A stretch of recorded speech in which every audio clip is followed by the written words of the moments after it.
కాళ్లలో నొప్పి, నరాల వాపు వంటి లక్షణాలతో బాధపడుతున్నారా? వెరికోస్ వెయిన్స్ లో అత్యాధునిక చికిత్స ఏవిస్ వాస్కులర్ సెంటర్.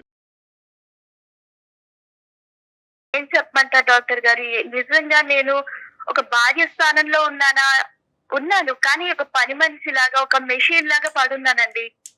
8 ఏళ్ల నుంచి పిల్లలు లేరండి. కనీసం నన్ను ప్రేమగా అర్థం చేసుకునే భర్త కాదు కదా. అసలు నేను ఎందుకున్నానో, అసలు ఎందుకు బ్రతకాలో, ఎవరి కోసం బ్రతకాలో, ఒక ఆడపిల్లకి అమ్మ నాన్న తర్వాత పెళ్ళయిన తర్వాత అన్ని భర్తే కదా సార్, భర్తే కదా అంటారు. అలాంటిది భర్తే మనకి సర్వస్వం అనుకున్నప్పుడు అలాంటి భర్త మనల్ని అర్థం చేసుకోకుండా, అయితే విషయం ఏంటంటే డాక్టర్ గారు, ఆయనకి సమస్తం అన్ని వాళ్ళ అన్నయ్య వదిన మాట జవదాటదండి. అంతకు మించి ఇంక ఏమీ లేదు. నేనున్నానో లేదో, అసలు ఏంటి, నాకేం కావాలి, కొంచెం ప్రేమగా మాట్లాడే ఇది కూడా లేదండి నాతో. వాళ్ళకి పిల్లలు ఉన్నారా? 2 పిల్లలు ఉన్నారు వాళ్ళకి. మీరేం చేస్తూ ఉంటారమ్మా? మీరు గాని మీ వారు గాని మీరేం చేస్తూ ఉంటారు? నేను హౌస్ వైఫేనండి. ఆయన అయితే బిజినెస్ ఒకటి షాప్ లో మినరల్ వాటర్ ప్లాంట్ పెట్టుకున్నారు. అయితే ఇల్లు ఉండేది కూడా ఇప్పుడు ప్రెసెంట్ వాళ్ళది ఉండేది ఓన్ హౌసేనండి.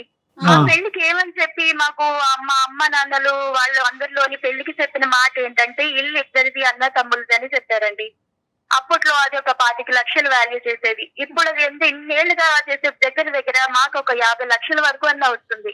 అట్లీస్ట్ వాళ్ళు ఎంత చెప్పిన మాటకి కూడా విలువ ఇవ్వకుండా, అయ్యో పెద్దల సమక్షంలో చెప్పాము, వీళ్ళకి ఇంత వర్త్ వస్తుంది, వీళ్ళకి ఇంత ఇవ్వాలి వాట, మరి ఇవ్వకపోతే వాళ్ళ లైఫ్ ఏమవుతుంది, వాళ్ళకి కూడా ఉంది కదా ఫ్యామిలీ అన్న ఒక పాయింట్ ఆఫ్ వ్యూ లో కూడా వాళ్ళకి ఇంత పీనాస్ అంటే అంత పీనాసిగా బిహేవ్ చేస్తున్నారండి. ఆ ఇంట్లో వాళ్ళు ఉంటున్నారమ్మా?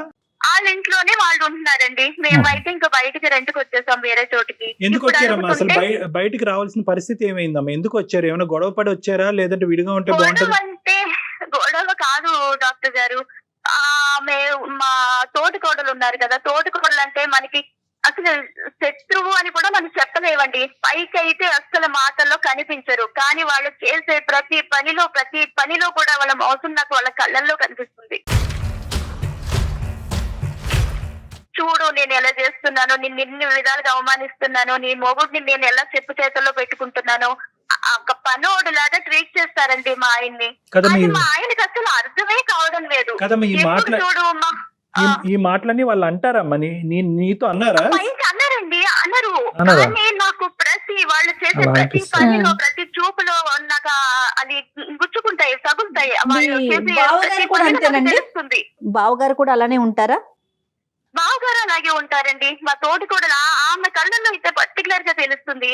ఆయన ఎలాగంటే ఇప్పుడు ఏదన్నా ఒక ఫంక్షన్ కి అటెండ్ అయితే అన్న తమ్ముళ్ళు ఇద్దరిని ఎలాగ ట్రీట్ చేస్తారండి, అలా ఉండదు. అతను వస్తే ఏదో ఒక పెద్ద సెలబ్రిటీ లాగా రండి కూర్చోండి అని సైడ్ వేసి ఇలా రకరకాలుగా ఆయన్ని ఒక జమీందార్ లాగా, ఒక ఏదో పెదరాయుడు టైప్ లో ఆయన్ని ట్రీట్ చేస్తారు. మా ఆయన పక్కన ఒక పనోడు లాగా, ఏమైనా ఫంక్షన్కి వెళ్తే అక్కడ సిలిండర్లు మోస్తూ, లేదంటే వాళ్ళకి ఇది చేస్తూ, ఒరే అది చేయరా ఇది చేయరా అని మా ఆయన ఒక పనోడు లాగా వాడుకుంటారండి. విలువ లేకుండా అయిపోయింది.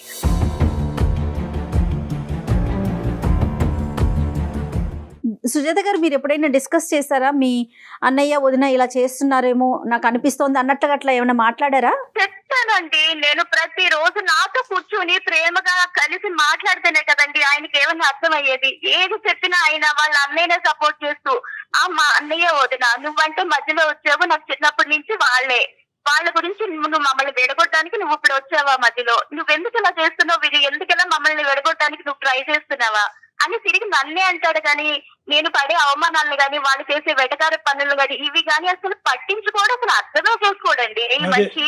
నాకు ప్రేమ కావాలి, నాకు ఒక అటెన్షన్ కావాలి అని నువ్వు అంటూ ఉంటే దాన్ని పెడర్థంగా తీసుకుని మా అన్నదమ్ముల మధ్యన నువ్వు చిచ్చు పెడతావు అనే విధంగా అతను మాట్లాడుతున్నాడండి.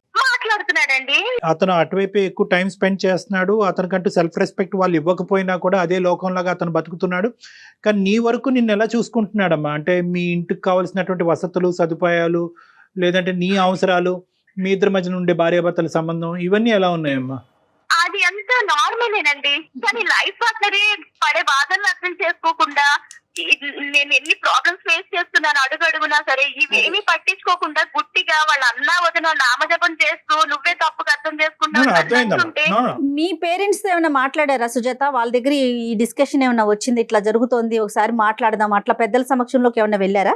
పేరెంట్స్ అంటే మన హౌస్ ఇష్యూ అయితే పేరెంట్స్ అయితే ఇన్వాల్వ్ అయ్యారండి. ఏంటి అసలు ముందు పెళ్లికి చెప్పిన మాట ఏంటి, ఇప్పుడు మీకు సంబంధం లేదు అని అనడం అది ఎంత వరకు కరెక్ట్? మేము వెళ్ళి అడుగుతామంటే మా ఆయన దానికి పెద్ద మనిషి ఏమన్నాడంటే, వద్దండి మావయ్య గారు అత్తయ్య గారు మీరు అసలు అడగడానికి వీల్లేదు, మా అన్నయ్య నాకు ఏమన్నా ఇస్తే ఆయన దయతలిసి ఇస్తే ఆయన సంతోషంగా ఇస్తేనే నేను తీసుకుంటా, లేదంటే నాకు ఒక్క రూపాయి కూడా వద్దు. అంత దయాదు హృదయం గల నా భర్త అండి. ఈ మనిషిని మరి ఏం అనాలో నాకు కూడా అసలు ఏం అర్థం కావట్లేదండి. విసిగి విరక్తి చెందున్నాను అసలు. మీ సంబంధం ఎలా ఉందమ్మా మీ తోటికోడలతో గానీ మీ బావగారితో గానీ? మీ అందరి మధ్య రిలేషన్షిప్ మాటలు ఎలా ఉన్నాయి? వాళ్ళు మీ ఇంటికి వస్తూ ఉంటారా? ఇంటికి వచ్చినప్పుడు నువ్వు ఎలా రియాక్ట్ అవుతూ ఉంటావు? ఎన్ని సందర్భాల్లో మీరు అక్కడికి వెళ్తూ ఉంటారు? అక్కడ ఉన్నప్పుడు మీకు ఎలాంటి ట్రీట్మెంట్ వస్తూ ఉంటుంది? ఇన్నేళ్లలో డాక్టర్ గారు వాళ్ళు మా ఇంటికి ఎన్నిసార్లు వచ్చినా ఉత్తి చేతులతో వస్తారండి. అంటే ఏదో మాకు మోసుకొచ్చేయాలి తెచ్చేయాలి అని కూడా నేను ఆశపడట్లేదు. మా ఆయన వెళ్ళిన మేము ఎన్ని చిన్న ఫంక్షన్లు కానీ ఒక్క చిన్నవి ఏ అకేషన్ జరిగినా మా ఆయన అయితే మొత్తం అన్ని ఫ్రూట్స్ స్వీట్స్ డ్రింక్స్ ఒక్కటి కాదండి సమస్తం మోసుకెళ్తారండి. అలాంటిది ఇప్పుడు వాళ్ళు వచ్చినప్పుడు అట్లీస్ట్ అయ్యో ఒక ఇంటికి వెళ్తున్నామో ఒక పండు ఒక ఫలమో లేదంటే ఒక స్వీట్ హాట్ ఏం తీసుకెళ్ళామో ఒక్క చిన్న ఆ మాత్రం కూడా ఇంగితం తెలియదండి వాళ్ళకి. అంతవరకు నాకు అర్థమైందమ్మా. మీ ఆయన వాళ్ళు తీసుకురాకపోతే బాధపడ్డు, ఇతను తీసుకెళ్ళటానికి కష్టపడ్డు, అదైతే నాకు అర్థమైంది. అది ఇష్యూ కాదు. నీ రిలేషన్షిప్ ఎలా ఉంది వాళ్ళతో అని అడుగుతున్నాను. మాటలు ఉన్నాయా లేదా? మాటలన్నీ ఉన్నాయండి, మాటలు మామూలే. కాకపోతే బయట మా ఇద్దరికి మాకు మాత్రమే తెలుస్తుంది. మా ఆయనతో అంతా బానే ఉంటుంది. ఏమన్నా చిన్న పని ఉంటే చాలు ఫోన్ చేస్తారా, హలో అంటే పిలిపించుకుంటాడు, అన్ని పనులు చేయించుకుంటాడండి ఆ పెద్ద మనిషి. ఈయనకు పని ఉంది అన్నయ్య నాకు ఇది ఇందులో ఉన్నాను నేను ఇప్పుడు రాలేనని ఒక్క మాట నోట్లోంచి రాదండి. ఇక్కడ ఈయనకి ఎంత అర్జెంట్ పని ఉన్నా అసలు వెళ్లే పరిస్థితి ఒంట్లో బాగాలేకపోయినా సరే లేకెళ్ళిపోయి అన్ని రకాలుగా చేసి వస్తాడు ఈ మనిషి. మీ హస్బెండ్ తో ఏమైనా మాట్లాడొచ్చా మనం ఒకసారి? అసలు ఆయన వర్షన్ ఎలా ఉంది ఏంటి అనేది తప్పకుండా అండి. ఓకే, మీరు ఒకసారి విషయం చెప్పి మరి ఎట్లా కాన్ఫరెన్స్ లోకి ఏమైనా తీసుకుంటారండి? నేను చేస్తాను. రైట్ మేము లైన్ లో ఉంటాం. The person you are speaking with has put your call on hold. Please stay on the line. మీరు హలో అమ్మా సుజాత చెప్పండి. నరసింహ గారండి మా ఆయన పేరు. ఆయన లైన్ లో ఉన్నారండి. ఓకే నమస్తే అండి నరసింహ గారు. నమస్తే అండి. ఎవరండి? నేను సుమన్ టీవీ అందమైన జీవితం ప్రోగ్రామ్ నుంచి కాల్ చేస్తున్నానండి. ఓకే. మీ వైఫ్ నరసింహ గారు ఒక చిన్న అంశం. మీ వైఫ్ ఏంటంటే మాకు ఆవిడ అంటే బహుశా ఎవరితో చెప్పుకోవాలో ఏ విధంగా ఈ ప్రాబ్లంకి ఒక సొల్యూషన్ లభిస్తుందో తెలియక, మీరు చాలా మంచి వ్యక్తి, చాలా మనసున్న వ్యక్తి, మీ ఇద్దరి యొక్క బాండింగ్ అనేటటువంటిది చాలా గాఢమైనటువంటి బంధంగా ఇంతకాలం నడిచింది. ఎటొచ్చి ఏంటంటే మీ బ్రదర్తో మీకుండేటటువంటి ఒక రిలేషన్షిప్, దాని గురించి కూడా ఆవిడ ఏం కంప్లైంట్ చేయట్లేదు. మీ బ్రదర్తో మీరు ఎలా ఉన్నారో అలా అని.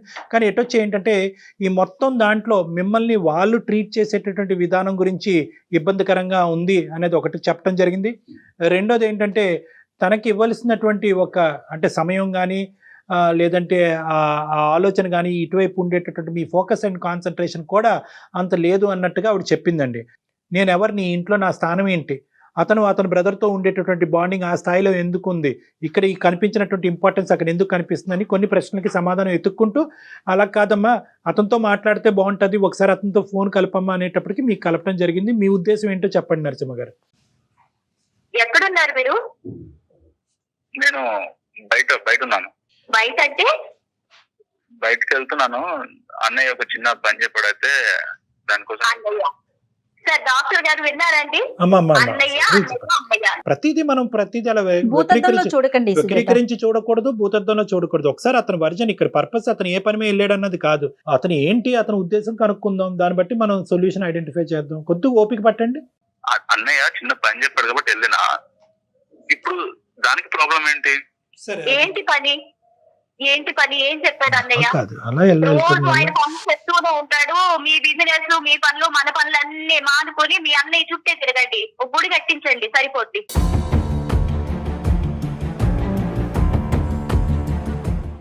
ఒక భర్త ఇంతగా అసలు ఏం చేస్తున్నారో నాకు ఇంట్లో అనేది నాకు ఏం అర్థం కావట్లేదు. ఇన్నేళ్లు వేసి వేసి వేసి వేసి ఇక నాకు అయిపోయింది నీతో, ఇంకా నా వల్ల కాదు.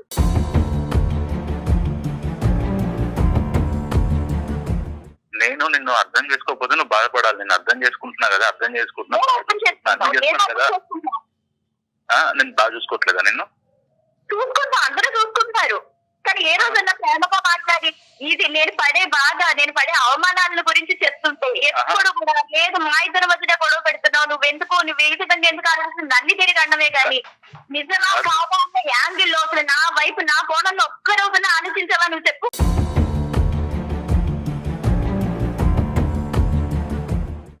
నేను నీకు కరెక్ట్ తిండి పెట్టట్లేదా, నేను కరెక్ట్ బాగా చూసుకోవట్లేదా, లేకపోతే నేను ఎటు తీసుకెళ్ళట్లేదా?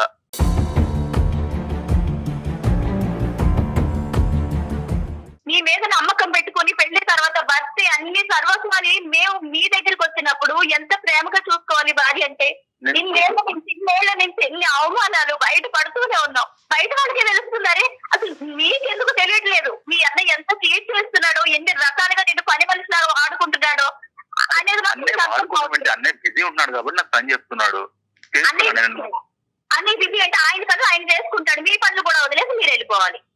నా పని చేయట్లేదు కదా, నా పని చేసుకుంటే కదా, నా ఫ్రీ టైం కూడా కదా నేను అనే వర్క్ చేస్తున్నాను. ఫ్రీ టైం ఏం ఫ్రీ టైం ఏంటి చేస్తున్నారు? మనకి ఇచ్చేది ఏమన్నా మనకు కొంచెం వాల్యూ ఇస్తున్నారా? ఎక్కడికన్నా వెళ్తే నా అలా కదమ్మా సుజాత, అమ్మ సుజాత ఒక్క నిమిషం సుజాత, నేను ఇందాక ఎంత చక్కగా ప్లాట్ఫామ్ క్రియేట్ చేశాను. ఏమని చెప్పాను నేను, ఏమయ్యా నరసింహ నీ మీద ఏమీ ఆ అమ్మాయి కంప్లైంట్ చేయట్లేదు, తన స్థానం ఏంటి అక్కడ బాండింగ్ ఏంటి అనేది ఒకటి అడగటానికి. నువ్వు ఫోన్ ఎత్తుతూనే మమ్మల్ని బ్యాక్గ్రౌండ్లో పెట్టి అతనితో గొడవ వేసేసుకుంటే సొల్యూషన్ కాదు కదమ్మా. ఒక్క నిమిషం మేము చెప్పేది కూడా వినండి. మన పనులు వదిలేసుకుని వాళ్ళ పనులకు వెళ్తున్నారు అనేటటువంటి మాటలో వాస్తవం ఉందమ్మా. ఇందాక అదే అతను కూడా అడిగాడు, మీ పనులు వదిలేస్తున్నాడు అతను, తనతో స్పెండ్ చేయట్లేదు అనేది ఆ ఖాళీ టైం నాతో ఉండొచ్చు కదా అనేది తన ఇక్కడ ఒపీనియన్ కదా. ఏంటంటేనమ్మా ఇంట్లో గొడవ పడేటటువంటి విధంగా ఈ ప్లాట్ఫామ్ మీద మాట్లాడితే మనం ఒక సొల్యూషన్కి రాలే. సో ఇక్కడ నౌ కమింగ్ టు నరసింహ ఇక్కడ ఏంటంటే ఆ అమ్మాయి ఇమోషనల్ ప్లాట్ఫామ్ మీద మాట్లాడుతుంది. నాకు ప్రేమ కావాలి, ఆప్యాయత కావాలి, బంధం కావాలి, ఈ బంధానికి ఒక అర్థం కావాలి అనేటటువంటిది ఆ అమ్మాయి అడిగేటటువంటి ప్రశ్న. మీ బ్రదర్తో మీకు ఉండేటటువంటి రిలేషన్స్ని మిమ్మల్ని తగ్గొట్టుకోమనట్లేదు, దాన్ని మేము ఖండించట్లేదు. అన్నదమ్ములుగా మీరు ఇలాగే ఉండాలి, మీ అన్నకి ఇచ్చే గౌరవం మీరు ఎలాగే ఇవ్వాలి, మీ వదిన గారిని తల్లిగా భావిస్తూ ఆవిడకి ఇచ్చేటటువంటి గౌరవం కూడా ఇవ్వాలి. కానీ వాళ్ళకి ఎంత గౌరవం ఇస్తున్నారో మిమ్మల్ని నమ్ముకుని ఇచ్చేటటువంటి మీ భార్యకి మీరు ఇచ్చేటటువంటి గౌరవం అనేటటువంటిది అంతే ఇంపార్టెంట్. అదేవిధంగా వాళ్ళు కూడా ఈ అమ్మాయిని లెక్కలోకి తీసుకోవాలి. మీ ఇద్దరి మధ్యన ఈ సమస్య అనేది ఈ రోజు వరకు మాకు తీసుకొచ్చేంత వరకు లేదా, లేదంటే ముందు నుంచి మీరు ఇది గమనిస్తూనే ఉన్నారా? మీ అభిప్రాయం చెప్పండి సార్ నరసింహ గారు. నేనైతే ఇప్పటి వరకు ఇలాంటివి అయితే వినలేదండి. తన లోపల ఏం పెట్టుకుంటుందో నాకే తెలియదు. రోజైతే బాగానే ఉంటుంది, నేను బయటకు వెళ్ళేటప్పుడు బాగానే చెప్తుంది, లోపల నా వెనక ఏం జరుగుతుందో నాకైతే తెలియదు. నేను అన్నే వాళ్ళ ఇంటికి వెళ్తే ఒక్కోసారి ఎందుకు కోప్పడుతో తెలియదు, ఉన్నట్టుండి కోప్పడుతుంది, తర్వాత ఇమ్మీడియట్లీ కూల్ అయిపోతుంది. సరే అని చెప్పేసి నేను ఇంకా పనికి వెళ్ళిపోతాను, వస్తాను, వచ్చే వరకు ఏదో ఒకటి మనసులో పెట్టుకొని ఉంటది. తర్వాత నేను వచ్చిన తర్వాత మామూలుగా ఉంటది, మళ్ళీ నేను ఉన్నప్పుడు అలా ఉంటది, లేనప్పుడు అలా ఉంటది. ఈ రోజు డాక్టర్ గారి దగ్గరికి మీరు చెప్పే వరకు నువ్వు చెప్పే వరకు నాకు తెలియదు. ఆ అమ్మాయి నీకు అర్థమయ్యేటటువంటి చెప్పేంత పెద్ద సబ్జెక్ట్ ఏమీ కాదు ఇది. ఇదేది 8 నెలల ప్రయాణం ఏమి కాదు, 8 సంవత్సరాల ప్రయాణం.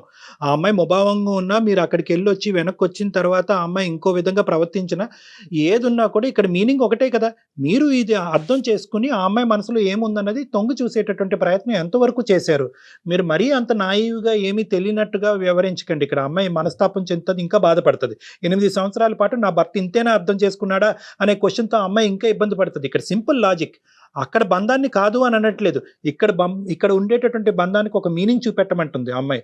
నేను మెంటల్లీ డాక్టర్ గారు హార్మోనల్ ఇన్బ్యాలెన్స్ అయిపోయింది డాక్టర్ గారు. ఈయనతో ఈ వేగి అట్లీస్ట్ మాట అర్థం చేసుకొని ప్రేమగా 4 మాటలు మాట్లాడుతూనే కదండి ఏదన్నా నాకు తెలిసేది. ఈ ఆలోచనలకి టెన్షన్లకి నేను పడే బాధకి ఇంకా నాకు ఏమవుతున్నానో నా జీవితం ఎటు వెళ్ళిపోతుందో కూడా నాకు ఇంకా అర్థం కావట్లేదు. నరసింహ అనేది తక్కువ మాట్లాడతాడా, లేదంటే ఈ రోజు కాల్ చేసినందుకు తక్కువ మాట్లాడుతున్నాడా, లేదంటే వాళ్ళ ఇంట్లో ఎక్కువ మాట్లాడి ఇక్కడ తక్కువ మాట్లాడతాడా? చాలా తక్కువ మాట్లాడుతున్నాడు నరసింహ ఈ రోజు ఇక్కడ. నా దగ్గర చాలా లిమిటెడ్ అండి. ఇప్పుడు మీరు ఎలా చెప్తున్నారో సేమ్ అంతే. తిన్నావా అంటే తిన్నావు, ఇంట్లో అన్ని తెచ్చానా, పెట్టానా, వెళ్ళానా, నా పని నేను చూసుకున్నాను. వాళ్ళ అన్న ఇంటికి వెళ్తే ఇంకా అన్న నామ జపం తప్ప ఇంకా వేరే లేదండి. నరసింహ సార్ చెప్పండి. ఏం చేద్దాం? ఇప్పటికైనా అమ్మాయి మనసు అర్థమైందా? 8 సంవత్సరాల తర్వాత ఆ అమ్మాయి ఏం కావాలని అనుకుంటుంది అన్నది ఇప్పటికైనా అర్థమైందా మీకు? నేను చెప్పాను, విడమర్చి చెప్పాను ఏం కోరుకుంటుంది అన్నది. ఏం చేద్దాం? ఇప్పుడు తన ఉద్దేశం ఏంటండి? ఇప్పుడు నేను వదిలేసి మా అన్నయ్య గారిని మా కుటుంబాలను అన్న వదిలేసి తనతో పాటు ఉండాలని చెప్పేసి తను అన్నట్టు మాట్లాడుతుంది. ఇప్పుడు తన కోసం నా కుటుంబాలని మొత్తాన్ని వదిలేయమంటారా? నా కుటుంబాలని అన్నయ్య వాళ్ళని వదిలేసి ఇప్పుడు ఈ అమ్మాయి మాట్లాడుతుంటే ఇంతకాలం బట్టి ఏంటి ఎప్పుడన్నా అందా? ఈ 8 సంవత్సరాల్లో అమ్మాయి ఎప్పుడన్నా ఏమయ్యా నేను కావాలో మీ అన్నయ్య కావాలో తేల్చుకొని ఎప్పుడన్నా అందా? ఎప్పుడు ఈ విధంగా అయితే ఎప్పుడైతే అనలేదండి. అనలేదు. మరి ఎందుకు మీరు కొత్త టాపిక్ తీసుకొస్తున్నారు? ఇప్పుడు కూడా తను అది అనట్లేదు కదండి. ఇప్పుడు అది కావట్లేదు. ఇందులో ఒక బ్యాలెన్స్ కోరుకుంటుంది. ఏ విధంగా బ్యాలెన్స్ చేద్దాం అనుకుంటున్నావు అనేది నీ వర్జన్ లో నువ్వు చెప్పు. నువ్వు ఎందుకు కంక్లూజన్స్ కి ఎందుకు వస్తున్నావు? వాళ్ళని వదిలేయమంటావు అంటే వదిలేయమంటావు అనేటటువంటి అమ్మాయి 8 సంవత్సరాల్లో ఎప్పుడో చెప్పుండేది నేను పుట్టింటి పోతాను నువ్వు అతను వదలకపోతే అని ఎప్పుడో చెప్పుండేది. ఆ అమ్మాయికి వాళ్ళ దగ్గర నుంచి గౌరవం వస్తుందా? నెంబర్ 1. నెంబర్ 2, మీ అన్నయ్యని మేము వద్దు అనుకోనో వదులుకోమనో మేము చెప్పట్లేదు. మీ అన్నయ్యకి ఇచ్చేటటువంటి ఇంపార్టెన్స్ ని కొంతవరకు నీ భార్య వైపు కూడా చూపెట్టు అనేటటువంటిది 2వ పాయింట్ చెప్తున్నాము. 3వ పాయింట్ ఏంటంటే కనుక ఎంతో కొంత ఈ అమ్మాయికి ఒక రైట్ ఇవ్వండి, ఒక హక్కు ఇవ్వండి, ఒక భార్యగా ఒక స్థానాన్ని ఇవ్వండి. ఏమే మా అన్నయ్య ఇలా కోరుకుంటున్నాడు చేద్దామంటావా వద్దంటావా అనేటటువంటి అంశాన్ని ఎన్ని సందర్భాల్లో మీ ఆవిడ యొక్క పర్మిషన్ తీసుకుని మీరు చేశారు? ఇప్పుడు ఇవన్నీ చిల్లర ఇష్యూలాగా మీకు అనిపించవచ్చు. మా అన్నయ్యకి చేస్తున్నాను మా అన్నయ్య ప్రతి దానికి భార్య పర్మిషన్ తీసుకొని అన్నయ్య దగ్గరికి మళ్ళీ ప్రతి దానికి అంటున్నాం సమస్య అడుగుతున్నాడు ఇలా అని చెప్పేసి ప్రతిదీ విషయం చెప్పలేం కదండి. ప్రతి దానికి కాదు, కొన్ని వైటల్ అంశాలు కొన్ని ఉంటాయి. ఈ రోజు ఇంపార్టెంట్ దానికి కదండి. షేర్ చేసుకోరా అండి? నాకు ఇంకెవరున్నారు? ఆయనే కదా. నువ్వు నేను షేర్ చేసుకోకపోతే ఎవరు చేసుకుంటారు? చిన్న విషయాలు కూడా నాకు చెప్పడం మానేస్తే నాకు ఇంకెలా అర్థం అవుతుంది? ఒకప్పుడు ఈ అమ్మాయి వరకు ఏదైనా ఒక సబ్జెక్ట్ తీసుకొచ్చిన తర్వాత సర్వసహజంగా మీరు న్యాచురల్ గా చేసుకుని వెళ్ళిపోయేటటువంటి ప్రాసెస్ ఈ అమ్మాయి ఎప్పుడు అడ్డు చెప్పిందా? చెప్పలేదు కదా. మీరు తీసుకురాలేదు, ఆ అమ్మాయి అడ్డు చెప్పలేదు. ఆ అమ్మాయి ఏమంటదంటే కనుక ఒక కామన్ ఫ్యామిలీ మ్యాటర్ లాగా డిస్కస్ చేయండి. నెంబర్ 2 ఏంటంటే ఇంట్లో తనకు ఇచ్చేటటువంటి టైము, ఇంపార్టెన్స్, విలువ ఇవన్నీ కూడా ఇంపార్టెంట్ కదా. అమ్మాయి కావాలి కదండి. తనకి ఏ విషయంలో టైం ఇవ్వట్లేదు అది చెప్పాలి కదా. తనకి ఏ విషయంలో టైం ఇవ్వట్లేదు, తను బాగా చూసుకోవట్లేదా? లేదా నేను తాగొచ్చి కొడుతున్నానా? లేకపోతే ఇంకేమైనా గొడవలు పెట్టుకుంటున్నానా? కాదు. ఇప్పుడు అనవసరమైన టాపిక్స్ లోకి ఎండ్ కంక్లూజన్స్ కి వెళ్ళొద్దు Narasimha. That is not a practical way of finding a solution. ఇక్కడ ఏంటంటే ఇక్కడ ఆ అమ్మాయి ఒక ఇమోషన్ తో మాట్లాడుతుంది. ఏంటి ఆ ఇమోషన్ అంటే కనుక నాకు ఇవ్వాల్సినటువంటి ఇంపార్టెన్స్, నాకు ఒక స్థానాన్ని నా భర్త ఇవ్వలేకపోతున్నాడు. ఇక్కడ ఏంటంటే అన్నయ్యకి ఇచ్చేటటువంటి గౌరవం వర్సెస్ భార్యకి ఇచ్చేటటువంటి ఇంపార్టెన్స్, స్థానం, ఈ రెండిట్ల మధ్యన నువ్వు ఒక బ్యాలెన్స్ తీసుకురావటం గురించే మేము చేసేటటువంటి ప్రయత్నం, నీలో ఒక ఆలోచన తెప్పించేటటువంటి ప్రయత్నం. కానీ ఈరోజు భార్యను వదిలేసుకోవాలో అన్నయ్యను కాదనుకోవాలో అనేటటువంటి సబ్జెక్టు విధంగా మేము మాట్లాడట్లేదు. ఇవన్నీ కాదు. నువ్వు సమాధానం చెప్పగలవా? మమ్మల్ని చెప్పమంటావా? రైట్. మీ అన్నయ్య వదిన ఎలా ఉంటున్నారు మీరు చూస్తున్నారు కదా. అట్లానే మీరు మీ భార్యతో ఉండగలుగుతున్నారా? అంత ప్రయారిటీ ఇస్తున్నారా? అతను ఇప్పటికీ కూడా నరసింహ గారు ఇప్పటికి కూడా అదే బబుల్లో ఉన్నారు. ఏంటంటే కనుక నీకు అన్ని నేను ఇస్తున్నాను కదా, అన్ని తెస్తున్నాను కదా. ఏంటి కళ్యాణ్ గారు? అదే ఇందాక ఓపెనింగ్ స్టేట్మెంట్ నేను చెప్పాను. ఆ అమ్మాయి ఇమోషనల్ గా అడిగేటటువంటి ప్రశ్నకి మీరు మెటీరియలిస్టిక్ గా సమాధానం చేస్తున్నారు. ఇదిగో డబ్బులతో కొనుక్కొని ఇచ్చేది ఇల్లు, డబ్బులతో కొనిచ్చేది తిండి, డబ్బులతో కొనిచ్చేటటువంటిది బట్ట అని అంటున్నారు. కానీ డబ్బులతో మనసును కొని ఇవ్వగలరా? నాకు తెలిసి మేమైతే సంతోషంగా ఉంటున్నాము డాక్టర్ గారు. మీరు సంతోషంగా ఉంటున్నారా? మీరిద్దరు సంతోషంగా ఉంటున్నారండి? సంతోషం అనేటటువంటిది డబుల్ పేర్. చెప్పమ్మా. సారీ సుజాత చెప్పమ్మా. ఇంక ఈ మనిషి మాత్రం మారడండి. ఇంకా వాళ్ళు చేసే పనులకి, వాళ్ళు పెట్టే బాధలకి నాకు నిజంగా పేరు తెగిపోతున్నాయి డాక్టర్ గారు. నాకైతే ఈ మనిషి మీద ఇంకా నాకు నమ్మకం లేదు.